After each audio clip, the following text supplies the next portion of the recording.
জানিয়ে দিব এই মুহূর্তে আমাদের হাতে এসেছে বাংলাদেশের গুরুত্বপূর্ণ আপডেট সংবাদের শিরোনাম।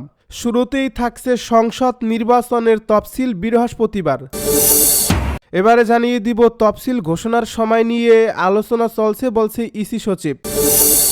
এদিকে বিএনপি জামায়াতের বিদ্রোহী প্রার্থীদের জন্য এনসিপির দরজা খোলা বলছে নাসির উদ্দিন। আরও জানাবো নির্বাচনের আগেই এমপি নিশ্চিত, জামায়াত প্রার্থীর বক্তব্যে তোলপাড়। এদিকে কে কোন দল থেকে নির্বাচন করবেন পরে জানাবেন আসিফ। সবশেষে জানিয়ে দিব জাতীয় সংসদ নির্বাচন ও গণভোটের তফসিল আগামীকাল। এতক্ষণ শুনছিলেন হাতে থাকা আপডেট সংবাদের শিরোনাম, এবারে বিস্তারিত। তবে তার আগে অনুরোধ রইল ভিডিওটিতে একটি লাইক এবং কমেন্ট করে জানিয়ে দিন ভিডিও সম্পর্কে আপনার মূল্যবান মতামত। আরও জানিয়ে দিন ভিডিওটি কোথা থেকে দেখছেন বা কোন জেলা থেকে দেখছেন। সংসদ নির্বাচনের তফসিল বৃহস্পতিবার। ত্রয়োদশ জাতীয় সংসদ নির্বাচন ও গণভোট উপলক্ষে আগামীকাল বৃহস্পতিবার জাতির উদ্দেশ্যে ভাষণ দেবেন প্রধান নির্বাচন কমিশনার এএমএম নাসির উদ্দিন। এদিন সন্ধ্যা ৬টায় ঘোষণা করা হবে তফসিল। বিষয়টি নিশ্চিত করেছেন নির্বাচন কমিশনের সিনিয়র সচিব আক্তার আহমেদ। বুধবার বিকেল ৪টায় আগারগাঁয়ের নির্বাচন ভবনে নিজ কার্যালয়ে বাংলাদেশ টেলিভিশন ও বেতার তফসিলে ঘোষণার ভাষণ রেকর্ড করেন প্রধান নির্বাচন কমিশনার। ভাষণ রেকর্ডের পর সব কমিশনার সিএসির রুমে বৈঠক করেন। বৈঠক শেষে নির্বাচন কমিশনের সিনিয়র সচিব আক্তার আহমেদ সাংবাদিকদেরকে বিস্তারিত জানান। জাতীয় সংসদ নির্বাচন ও গণভোট একই দিনে অনুষ্ঠিত হবে। এই নির্বাচনের জন্য পৃথক রঙের দুটি ব্যালট দেওয়া হবে ভোটারদের। একই দিনে দুটি নির্বাচন অনুষ্ঠিত হতে যাওয়ায় এবার ইসিকে বাড়তি অনেক ধরনের প্রস্তুতি নিতে হচ্ছে। তফসিল ঘোষণার পরপর সব ধরনের বেআইনি ও অনুমোদনহীন জনসমাবেশ আন্দোলন পরিচালনা থেকে বিরত থাকতে সবাইকে আহ্বান জানাচ্ছে অন্তর্বর্তীকালীন সরকার। তফসিল ঘোষণার সময় নিয়ে আলোচনা চলছে বলছে ইসি সচিব। ত্রয়োদশ জাতীয় সংসদ নির্বাচনের তফসিল ঘোষণার সময় নিয়ে এখনও আলোচনা চলছে বলে জানিয়েছেন নির্বাচন কমিশন সচিব আক্তার হোসেন। বুধবার রাষ্ট্রপতির সঙ্গে সিইসি ও অন্যান্য নির্বাচন কমিশনারদের সাক্ষাতের পর এ তথ্য জানান তিনি। ইসি সচিব বলেন, রাষ্ট্রপতি তফসিল প্রসঙ্গে সন্তোষ প্রকাশ করছেন। রাষ্ট্রপতির কৌতূহল আউট অফ কান্ট্রি ভোট বিষয় ছিল এবং নির্বাচন কমিশন তা নিয়ে এগিয়ে যাচ্ছে। অর্থবহ নির্বাচন নিশ্চিত করতে রাষ্ট্রপতির তরফ থেকে সর্বোচ্চ সহযোগিতা থাকবে। তিনি আরও বলেন, বিকেল ৪টায় ভাষণ রেকর্ড করা হবে এবং এখন সার্বিক আলোচনা চলছে কখন তফসিল ঘোষণা করা হবে। ২ ঘন্টার মধ্যে আরও একটি আপডেট দেওয়া হবে। এর আগে ত্রয়োদশ জাতীয় সংসদ নির্বাচন ও গণভোটের তফসিল ঘোষণার আগে রাষ্ট্রপতি মোহাম্মদ শাহাবুদ্দিনের সঙ্গে সাক্ষাৎ করেন এএমএম নাসির উদ্দিন নেতৃত্বাধীন নির্বাচন কমিশন। বুধবার দুপুর 12:30টায় প্রধান নির্বাচন কমিশনারের নেতৃত্বে ৫ সদস্যের এই দল রাষ্ট্রপতির সঙ্গে সাক্ষাৎ করেন। সাক্ষাৎ শেষে বিকেল ২টায় বেরিয়ে যান। রেওয়াজ অনুযায়ী তফসিল ঘোষণার আগে রাষ্ট্রপতিকে সব ধরনের প্রস্তুতি জানানো হয়। এরপর প্রধান নির্বাচন কমিশনার তা ভাষণের মাধ্যমে বিটিভি বেতারে ভোটের তফসিল ঘোষণা করেন। প্রথমবারের মতো প্রবাসী ভোটার, দেশের ভেতরে দায়িত্বপ্রাপ্ত সরকারি কর্মকর্তা এবং কয়েদিরা আইটি সমর্থিত পোস্টাল ব্যালটের মাধ্যমে ভোট দিতে পারবেন। এছাড়া কোনো দল জোট গঠন করলেও এবার নিজেদের প্রতীকের বাইরে অন্য দলের প্রতীকে ভোট দেওয়ার সুযোগ নির্বাচন কমিশন রাখেনি। ত্রয়োদশ জাতীয় সংসদ নির্বাচনে প্রায় ১৩ কোটি নাগরিক ভোট দেবেন। সর্বশেষ হালনাগাদ ভোটার তালিকা অনুযায়ী নিবন্ধিত ভোটার সংখ্যা ১২,৭৬,৯৫,১৮৩ জন। এর মধ্যে পুরুষ ভোটার ৬,৪৮,১৪,৯০৭, নারী ভোটার ৬,২৮,৭৯,০৪২ এবং তৃতীয় লিঙ্গের ভোটার ১,২৩৪ জন।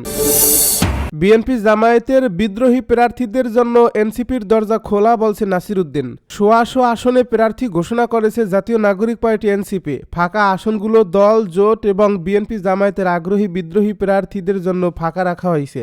প্রার্থীদের প্রাথমিক তালিকা ঘোষণার আগে জাতীয় নাগরিক পার্টি জানিয়েছে যে তারা বিএনপি এবং জামায়াতে ইসলামী উভয় দলের বিদ্রোহী প্রার্থীদের মনোনয়ন দিতে প্রস্তুত। তবে যারা রাজনৈতিক সংস্কার সমর্থন করেন এবং তৃণমূল পর্যায়ে শক্তিশালী মনোযোগ বজায় রাখেন তাদের মনোনয়ন দেওয়া হবে। বুধবার সকালে রাজধানীর বাংলা মোটরে দলের অস্থায়ী কার্যালয়ে এক সংবাদ সম্মেলনে এনসিপির প্রধান সমন্বয়কারী নাসির উদ্দিন পাটোয়ারি বলেন, প্রথম ধাপে আমরা ১২৫ জন প্রার্থীকে মনোনয়ন দিচ্ছি।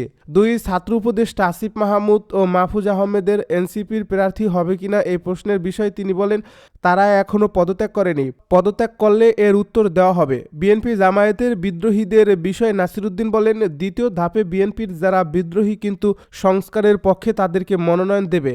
জামায়াতের যারা বিদ্রোহী তাদেরকেও মনোনয়ন দেব।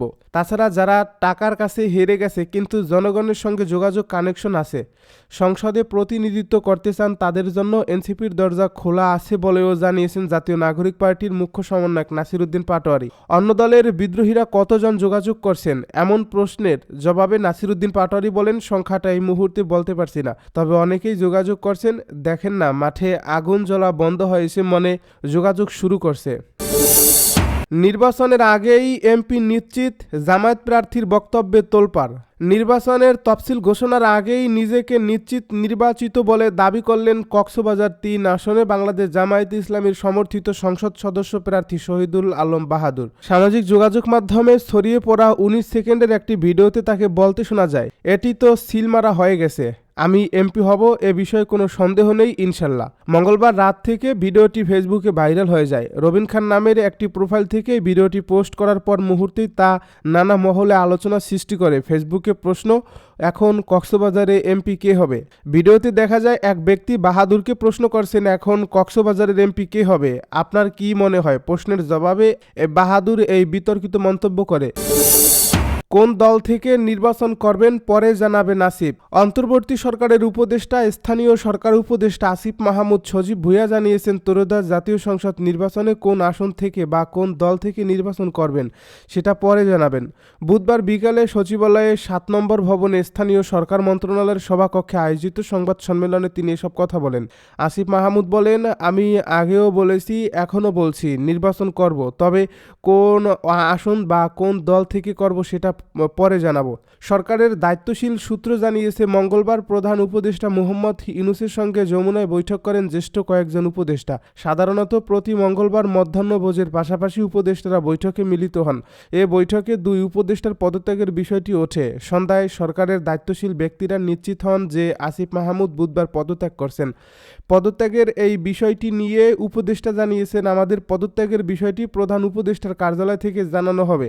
প্রধান উপদেষ্টার প্রেস সচিব এই বিষয়ে কথা বলবেন। অন্তর্বর্তী সরকারের শীর্ষ পর্যায় থেকে উপদেষ্টা মাহফুজ আলম ও আসিফ মাহমুদকে সেপ্টেম্বরের মাঝামাঝি সময়ের মধ্যে পদত্যাগের পরামর্শ দেওয়া হয়েছিল, কিন্তু তারা আরও সময় চান। এর মধ্যে উপদেষ্টা মাহফুজ আলম সরকারের শেষ সময় পর্যন্ত থাকার আগ্রহ প্রকাশ করেছিলেন। জাতীয় সংসদ নির্বাচন ও গণভোটের তফসিল আগামীকাল। ত্রয়োদশ জাতীয় সংসদ নির্বাচন ও গণভোটের তফসিল ঘোষণা করা হবে আগামীকাল বৃহস্পতিবার সন্ধ্যা ৬টায়। প্রধান নির্বাচন কমিশনার এএমএম নাসিরউদ্দিন জাতির উদ্দেশ্যে ভাষণে তফসিল ঘোষণা করবেন। আজ বুধবার বিকেলে ইসি সচিব আক্তার আহমেদ সাংবাদিকদেরকে এ তথ্য জানিয়েছেন। এর আগে দুপুরে ইসি সচিব জানান, আজ বিকেল ৪টায় প্রধান নির্বাচন কমিশনার ভাষণ রেকর্ড করা হবে। এবার সংসদ নির্বাচনের সঙ্গে একই দিনে গণভোট অনুষ্ঠিত হবে। এ দুটি নির্বাচনের তফসিল একই সঙ্গে ঘোষণা করা হবে। আজ দুপুরে প্রধান নির্বাচন কমিশনারের নেতৃত্বে বঙ্গভবনে রাষ্ট্রপতির সঙ্গে সাক্ষাৎ করে নির্বাচন কমিশন। ইসি সচিব জানান, জাতীয় নির্বাচন ও গণভোটের প্রস্তুতি সম্পর্কে রাষ্ট্রপতিকে অবহিত করা হয়েছে। রাষ্ট্রপতি সন্তোষ প্রকাশ করছেন।